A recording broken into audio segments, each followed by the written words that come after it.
350 kilo RDX कहां से आई। और अब जब यह ब्लास्ट हुआ है तो बंगाल के चुनाव के तुरंत बाद बीजेपी कह रही है अब हमारा मिशन पंजाब है। मिशन पंजाब क्या है बीजेपी का? ब्लास्ट कराना। मिशन पंजाब क्या है बीजेपी का? वहां के अमन चैन को बिगाड़ना, नफरत फैलाना, झगड़े कराना, यही मिशन होता है इनका। अब कल से कह रहे हैं हमको आईएसआई से कैसे जोड़ दिया, हमको आईएसआई से कैसे जोड़ दिया।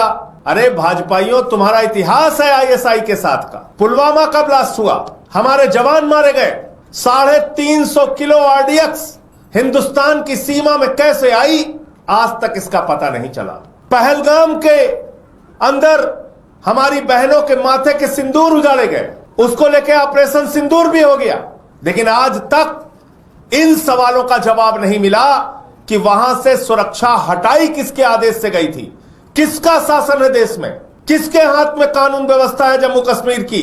भारतीय जनता पार्टी के हाथ में। और वहां सुरक्षा हटा ली गई।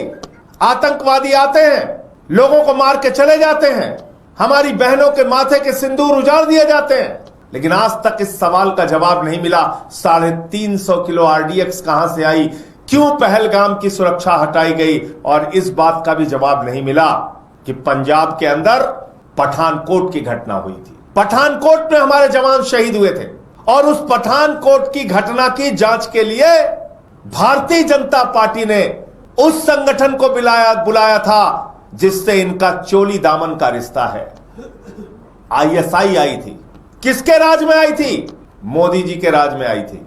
मोदी जी ने आईएसआई को हिंदुस्तान बुलाया और कहा पठानकोट में आओ और आके भारत माता के जो सपूत शहीद हुए हैं उसकी जांच तुम करो। कौन आईएसआई? जो हिंदुस्तान में अलग अलग जगहों पे आतंकवादी घटनाओं को अंजाम देता है। उस आईएसआई से बीजेपी का गहरा रिश्ता है और उसी आईएसआई के माध्यम से पूरे देश का अमन चैन बिगाड़ने का, ब्लास्ट कराने का, घटनाएं कराने का काम भारतीय जनता पार्टी करती है। तो इसलिए अमृतसर में जो ब्लास्ट हुआ, जालंधर में जो ब्लास्ट हुआ, वो भारतीय जनता पार्टी के चुनावी राजनीति की शुरुआत है और जो उनका मिशन पंजाब है उसका एक उदाहरण है। लेकिन मैं बीजेपी के लोगों से कहना चाहता हूं वो पंजाब है। पंजाब का अमन चैन बिगाड़ने की कोशिश करोगे तो वहां की जनता आपको मुंहतोड़ जवाब भी देगी और चुनाव में आपकी जमानतें भी जब्त कराएगी। इसलिए जो कांड आप पूरे देश भर में घूम घूम के करते हैं, जो साजिशें रचते हैं, ब्लास्ट कराते हैं, दंगे कराते हैं, फसाद कराते हैं, नफरत फैलाते हैं, वो प्रयोग पंजाब में करने की कोशिश मत करना।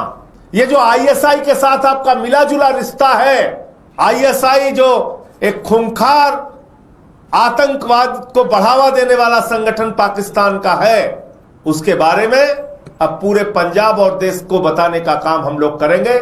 और इन सवालों के साथ जिसका जवाब आज तक देश खोज रहा है, पहलगाम के मामले में, पुलवामा के मामले में, पठानकोट के मामले में और अब अमृतसर और जालंधर के मामले में, इसका जवाब तो देना होगा।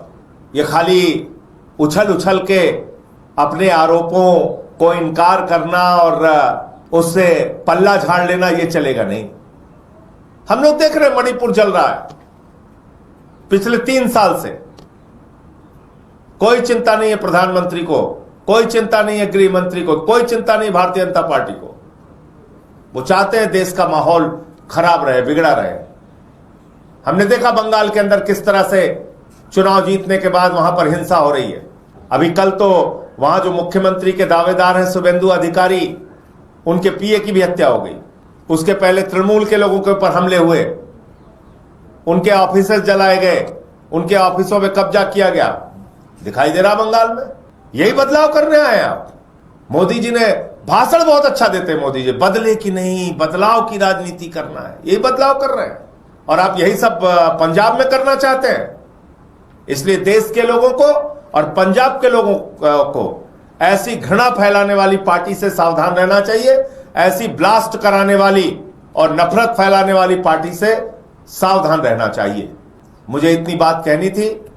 और आपको एक बात और याद दिला दूं कि जम्मू कश्मीर में इनके पार्टी के अंदर तो लश्कर तैयबा का आदमी भी पकड़ा गया था। इनके पार्टी का पदाधिकारी था जिसका सीधा सीधा रिश्ता वो लश्कर तैयबा के साथ था। मध्य प्रदेश में इनके कुछ कार्यकर्ता पकड़े गए थे जिनका रिश्ता आईएसआई के साथ था। तो इसलिए इतना बेचैन मत हो। कल से मैं देख रहा हूं पूरी की पूरी भाजपा बेचैन हुई पड़ी हुई है। करे हमको आईएसआई से कैसे, अरे तुम्हारे गहरे रिश्ते हैं आईएसआई के साथ। ऐसे बेचैनी मत दिखाओ। तुम्हारी चालबाजियां पूरा देश समझने लगा है। तो मुझे इतनी बात कहनी थी। आपके कोई प्रश्न आप पूछ सकते हैं। इन जितने सवाल मैंने आप लोगों के सामने रखे, तरुण चुग जी को इन सवालों का जवाब देना चाहिए। 350 किलो आरडीएक्स कहां से आई? पुलवामा के अंदर हमारे शहीदों की शहादत का बदला आपने कैसे लिया? उसका खुलासा आज तक क्यों नहीं हुआ? पूरा देश आपसे जानना चाहता है। पहलगाम में सुरक्षा क्यों हटाई गई थी? कैसे वहां आतंकवादी 200 किलोमीटर घुस के आके और हमारे बहनों के माथे के सिंदूर उजाड़ के चले गए, लोगों की हत्या करके चले गए, नृशंस हत्या करके चले गए? इसका जवाब आपसे देश जानना चाहता है। पहलगाम में जब हमारे जवानों की शहादत हुई, उस समय आपने आईएसआई जैसे खूंखार संगठन जो आतंकवादियों को बढ़ावा देता है पूरी दुनिया में, उस आईएसआई को बुलाकर आपने हमारे शहीदों की जांच क्यों कराई? इसका जवाब आपसे देश चाहता है। मॉड ब्लास्ट भी हुआ था उस समय मैं प्रभारी था पंजाब का। मैं आपको बता सकता हूं तब भारतीय जनता पार्टी और अकाली दल की सरकार थी। ये भारतीय जनता पार्टी के काम करने का तरीका है देश भर में, जिसको लेके भगवंत मान जी ने और हमारी पार्टी ने सवाल उठाया। इसलिए आपने जो नोटिस का जिक्र किया, नोटिस अगर उन्होंने भेजा है तो हम जवाब देंगे उसका। देखिए, अब जब मामला राज्यपाल पे आ जाता है तो मामला जो है वो जो यहाँ दिल्ली में बैठे हुए मालिक हैं उस पे आ जाता है। तो मालिक जो चाहेंगे राज्यपाल वही करेंगे।